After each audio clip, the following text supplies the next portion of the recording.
gedog, ons gaan vinnig die uiltjies meet in die marula boom, net alles, meetmatings, gewig en al dat type van dinge.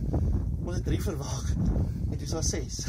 Hulle is nie dood nie, hulle is niks, dit is 'n self-defense dingetjie wat hulle maak of hulle dood is. So dis maklik om hulle dan almal so mooi netjies uit te pak, maar elkeen van hulle spring lewendig eintlik. Die oomblik wat jy hom dan onderste bo draai weer, dan kom kleintjie weer terug na back to life. Dan sien jy oulik hoe vinnig vorm die facial disc ook. Die facial disc, dis is soos 'n satellietskotteltjie. En dit is verskriklike dik veertjies wat saamgepak is daarso. As jy nou weer vat, mooi saggies, met die voetjie, net daar weer mooietjies. As ek kyk vir my, as hulle mooi, ok. En hulle is allemaal, as ek?